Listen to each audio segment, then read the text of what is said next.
दोस्तों, मैं सतीश कुमार यादव आपके अपने YouTube चैनल लॉजिक केमिस्ट्री में आपका हार्दिक स्वागत करता हूं। आज हम पढ़ेंगे राउले के नियम के आधार पर अनादर्श विलयन कितने प्रकार के होते हैं, और अनादर्श विलयन से पहले हमने पढ़ा है आदर्श व अनादर्श विलयन में अंतर। आज पढ़ेंगे अनादर्श विलयन, और अनादर्श विलयन है वो दो प्रकार के होते हैं, एक तो धनात्मक अनादर्श विलयन और एक होता है ऋणात्मक अनादर्श विलयन। देखो मैंने पहले आपको बता दिया है कि किस प्रकार बोर्ड परीक्षा में जब कोई अंतर से संबंधित क्वेश्चन पूछा जाता है तो हम क्या करेंगे, सबसे पहले पार्टीशन कर लेते हैं। जो भी कॉपी है, कॉपी के पार्टीशन करने के पश्चात दोनों तरफ,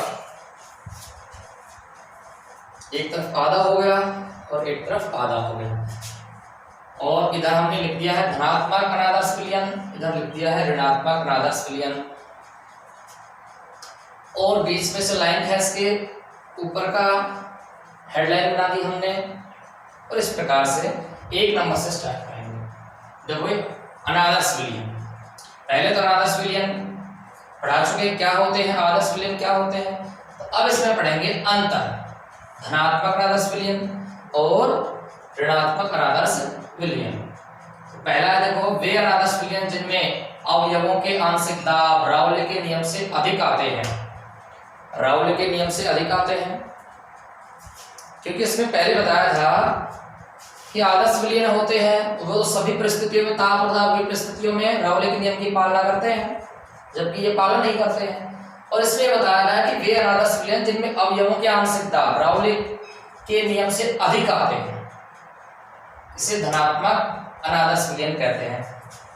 देखो भाई यहां देखिए, P is more greater than PA note XA, ये हम पहले बता चुके हैं क्या है, अर्थात ये बराबर होता है। तब तो राउले के नियम की पालना हो रही थी और वो आदर्श विलयन था, ये अनादर्श विलयन है। उसमें कहा गया था अनादर्श विलयन में कि इसका मान अधिक भी हो सकता है, कम भी हो सकता है, लेकिन बराबर नहीं होता है। तो यहाँ धनात्मक में क्या होता है भाई कि PA अर्थात आंशिक दाब का मान शुद्ध जो अवयव होता है उसके वास्तव दाब और मोलन से अधिक होता है। ये तो अवयव ए के लिए है, ये अवयव बी के लिए है। तो ये हो गया धनात्मक अनादर्श विलयन। ऋणात्मक अनादर्श विलयन है, उसमें क्या होता है बेटा, इसका जस्ट अपोजिट होता है, अर्थात आंशिक दाब है उससे अधिक शुद्ध अवयव का वास्तव और मोलन्स अधिक होता है। ये तो अवयव ए के लिए है, ये अवयव बी के लिए, अर्थात कह सकते हैं PA is less than more PA note XA, और ये PB दूसरा विलयन है, या सॉरी दूसरा अवयव है। यहां देखिए लिख क्या रखा है, वे अनादर्श विलयन जिनमें अवयवों के आंशिक दाब राउले के नियम से कम आते हैं, ऋणात्मक अनादर्श विलयन कहता है, ऋणात्मक अनादर्श विलयन कहलाते हैं। यहाँ PA क्या है, आंशिक दाब है, और ये शुद्ध अवयव का वास्तव दाब है, और ये है मोलन्स। अब बात करेंगे दूसरे अंतर की। देखो भाई हमने बात की थी आदर्श विलयन, आदर्श विलयन होता है उसमें क्या होता है, उत्सर्जन और उष्मा अवशोषण दोनों नहीं होते हैं, अर्थात डेल H का मान परिवर्तित नहीं होता है। जबकि इसमें बताया गया है, क्योंकि अनादर्श विलयन है, कि यहाँ डेल H का मान परिवर्तित होता है, और कैसे होता है, पॉजिटिव होता है, अर्थात उष्मा का अवशोषण होता है। देखो बेटा इसको मैं एक बार और बता देता हूं, उष्मा क्षेपी और उष्मा शोषी। उष्मा क्षेपीय विक्रियाएं इसमें से कुल उष्मा से बाहर निकलती है, अर्थात जो कुल उष्मा थी उसमें से क्या हो गई है, कमी, इसलिए उसका नेगेटिव मान होता है। और उष्मा शोषी, शोषी में क्या होगा, बाहर से उष्मा तंत्र द्वारा ली जाएगी, तो बाहर से तंत्र द्वारा अंदर ली जाएगी, तो कुल में क्या होगी, वृद्धि होगी। तो जो धनात्मक अनादर्श विलयन होता है वे उष्माशोषी प्रकार की विक्रियाएं होती है। अर्थात हम कह सकते हैं कि डेल एस का मान क्या होता है, बढ़ता है, पॉजिटिव होता है, क्योंकि मैंने बताया उष्माशोषी है तो तंत्र के द्वारा बाहर से उष्मा है वो ग्रहण की जाती है, इसलिए क्या होगा भाई, पॉजिटिव होगा। यहाँ ये क्या होता है, नेगेटिव होता है, अर्थात उष्माक्षेपी होती है, कुल से तंत्र से बाहर निकल रही है उष्माक्षेपी, इसलिए इसका मान क्या हो जाएगा, नेगेटिव हो जाएगा। अब बात करेंगे तीसरा, डेल वी बराबर पॉजिटिव, अर्थात जो विलयन बनता है, विलेय व विलायक को मिलाने पर जो विलयन बनता है उसमें अधिक बनता है, पॉजिटिव, अर्थात कह सकते हैं कि आयतन परिवर्तन का मान क्या रहता है, अधिक रहता है। इसको यदि विस्तार से मैं समझाऊं तो विलेय व विलायक को आपस में मिलाते हैं तो बनने वाला विलयन है विलेय व विलायक की आयतन से अधिक बनता है, तो इसका मान डेल वी बराबर पॉजिटिव, यहाँ डेल वी बराबर नेगेटिव होता है, अर्थात विलेय व विलायक को आपस में मिलाने पर जो विलयन बनता है वो विलेय व विलायक के आयतन से कम होता है। ठीक है भाई। फोर्थ, इसमें ए व बीबी के ससंजक बल ए बी के आकर्षण बल से प्रबल होता है। इसमें ए व बीबी के ससंजक जो बल होते हैं ए व बी के आकर्षण बल से प्रबल होता है, और इधर क्या होगा भाई, दुर्बल होता है। शब्दावली यदि हमें लिखनी हो एग्जाम में तो हम पूरी भाषा लिखेंगे भाई। कैसे लिखोगे, इधर ऐसे कैसे लिख देंगे, इधर लिखेंगे इसमें ए व बीबी के ससंजक बल ए बी के आकर्षण बल से दुर्बल होते हैं या दुर्बल होता है, तो ये हो जाएगा फोर्थ। अब फिफ्थ है भाई ग्राफ। देखो भाई, ग्राफ या आलेख हमने इससे पहले भी खींचना सीखा था कि वास्तव कुल वास्तव इधर दिखा रखा है और इधर मोलंस है। मोलंस में एक्स ए बराबर यहाँ 1 है तो एक्स ए बराबर 1 है और यहाँ एक्स ए बराबर 0 है। एक्स ए पर अधिकतम रहेगा, जो वास्तव होगा, ये तो सॉरी मोल अंश है और ये शुद्ध अवयव का मोल अंश है वो अधिक रहेगा। जैसे ही एक्स ए बराबर 0 होता है तो ये इसका मान देखो धीरे धीरे क्या हो रहा है, घट रहा है। यहाँ जो पैमाना लिया है एक्स ए बराबर 0 है, एक्स बी बराबर 1, तो एक्स बी बराबर जब 1 होता है तो कुल वास्तव का मान पी बी नोट होता है, और जैसे ही एक्स बी का मान यहाँ 0 होता है तो देखो ये धीरे धीरे क्या हो रहा है, कम होता है। अब ये तो था नॉर्मली। अब यदि ये धनात्मक होता है, P A is more greater than P A not X A, तो धनात्मक में बेटा ये इधर से अधिक दिखा रखा है। देखो ये मुख्य पी टोटल वाली लाइन थी, पी एस वाली लाइन थी, पी कुल वाली, तो ये देखो ये है, इसके ऊपर हमने क्या कर दिया, ये धनात्मक कर दिया है। यहाँ P A is more greater than P A not X A, इसमें भी हमने देखो ये ऊपर से पॉजिटिव दिखा दिया है, और इसमें इस लाइन के लिए है, अर्थात P B is more greater than P B not X B, तो इसमें भी हमने क्या दिखा रखा है भाई, पॉजिटिव दिखा रखा है। ऐसे ग्राफ को मैं पीछे अच्छी तरह से मैंने समझा दिया था। तो पॉजिटिव के लिए तो ये मान हो गया और नेगेटिव में ये मान हो जाएगा यहाँ से नीचे की तरफ। जैसे नेक्स्ट ग्राफ में दिखाया गया है वही यहाँ मोलर्स दिया गया है, वास्तव दिया गया है। एक्स ए बराबर जब 1 होता है तो इसके लिए जो वास्तव है पी ए नोट अधिकतम है। अब जैसे ही एक्स ए बराबर 0 हो जाता है ये धीरे धीरे वो यहाँ उच्चतम है, ये उच्चतम से क्या हो गया, निम्न हो गया है। इसी प्रकार यहाँ देखिए एक्स बी बराबर 1 है तो यहाँ वास्तव पी बी नोट अधिकतम है, और जैसे ही एक्स बी बराबर यहाँ 0 हुआ तो यहाँ से ये नीचे हो गया। ये पी टोटल है, पी कुल है, तो नेगेटिव के लिए हमने देखो ये यहाँ से ले लिया, इसको नीचे से होते हुए ये इधर से। तो इस प्रकार से ये दोनों की क्या हो गई है अभी 5 नंबर है ग्राफ, ये आलेख कह सकते हैं, और ये 6 नंबर इसमें एग्जाम्पल है। इसमें कुछ एग्जाम्पल दे रखे हैं जो इस प्रकार से हैं। मेथेनॉल प्लस जल, क्योंकि हम बात कर रहे हैं केवल अनादर्श विलयन की, और अनादर्श विलयन में भी जो धनात्मक है वो ऋणात्मक है, धनात्मक व ऋणात्मक है। धनात्मक की यहाँ जगह नहीं, इसलिए मैंने इसको यहाँ लिख दिया, और ऋणात्मक का यहाँ लिख रखा है। मेथेनॉल प्लस जल, एथेनॉल प्लस जल, methanol plus CCl4, ethanol plus acetone, acetone plus carbon disulphide.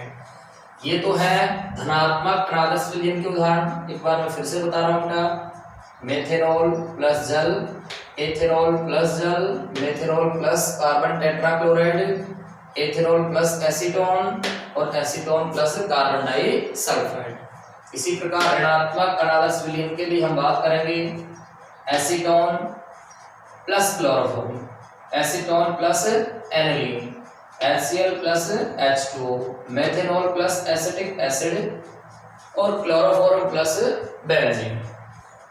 ये हो गया है धनात्मक अनादर्श विलयन व ऋणात्मक अनादर्श विलयन में अंतर, या धनात्मक अनादर्श विलयन क्या होता है, ऋणात्मक अनादर्श विलयन क्या होता है। इसके आगे हम पढ़ेंगे बेटा स्थिर क्वाथी मिश्रण। इसको मैं साफ कर लेता हूं।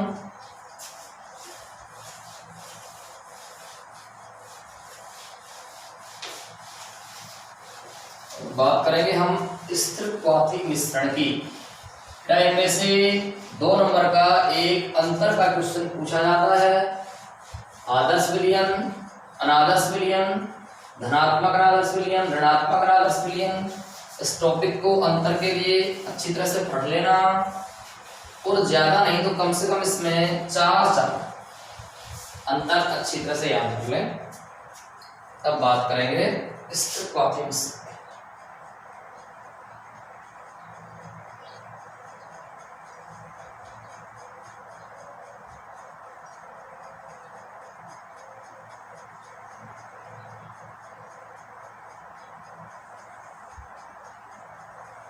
देखो नाम से स्पष्ट हो रहा है स्थिर क्वाथी मिश्रण, अर्थात 2 या 2 से अधिक ऐसे पदार्थों का मिश्रण, या आप सीधा ये कह सकते हैं कि ऐसा मिश्रण जिसमें 2 या 2 से अधिक पदार्थ होते हैं तथा उनका क्वथनांक, या इस मिश्रण का जो क्वथनांक है वो स्थिर रहता है, और इसका जो संगठन है या अवयव है इसको किसी भी प्रकार से प्रभावित नहीं करते हैं। ऐसा मिश्रण है स्थिर क्वाथी मिश्रण कहलाता है। देखो नाम से स्पष्ट हो रहा है स्थिर क्वाथी मिश्रण, अर्थात ऐसा मिश्रण है जिसमें क्वथनांक है वो स्थिर रहता है, और उसमें मिश्रण में उपस्थित जो संगठन होता है उससे भी यह क्वथनांक किसी भी प्रकार से प्रभावित नहीं होता है। ऐसे मिश्रण को कहते हैं स्थिर क्वाथी मिश्रण।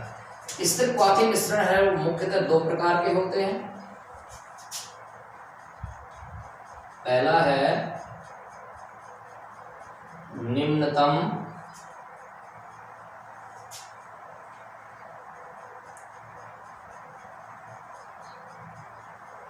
स्थिर क्वाथी मिश्रण,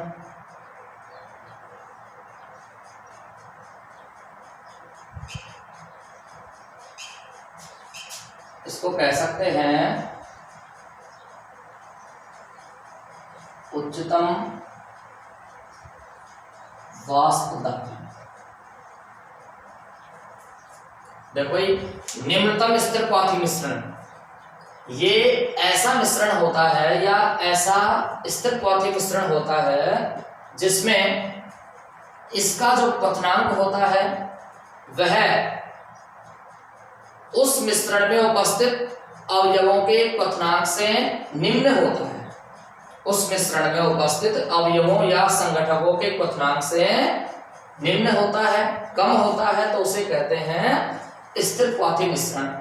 और जो धनात्मक अनादर्श विलयन है वो निम्नतम स्थिर क्वाथी मिश्रण होते हैं। उदाहरणों के लिए हम बात करें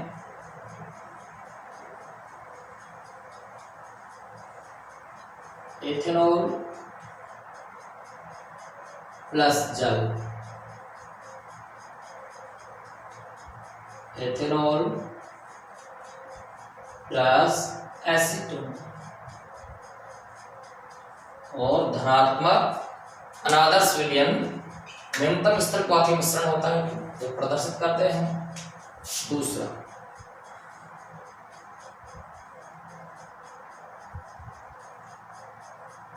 उच्चतम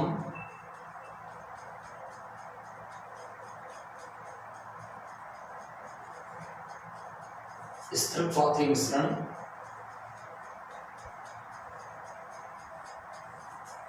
या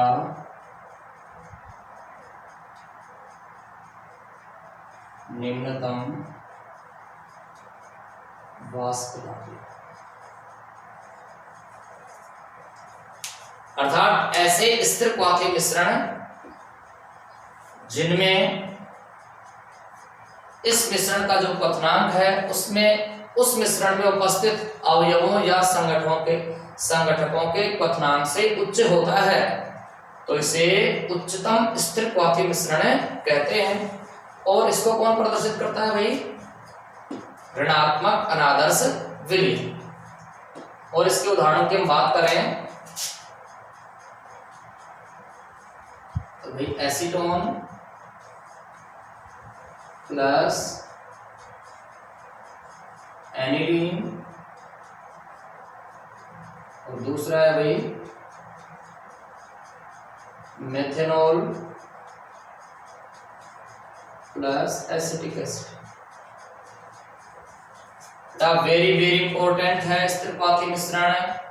एक साल छोड़ के एक साल जरूर पूछा जाता है, 2 नंबर का क्वेश्चन यहां से आता है। अभी हाल ही में बोर्ड में आया हुआ है स्थिर क्वाथी मिश्रण, इसलिए बहुत ही सरल है डेफिनेशन इसकी और बहुत ही सरल उदाहरण है। एक एक दो उदाहरण हमें याद कर लेने हैं और अच्छी तरह से इसको पढ़ना है।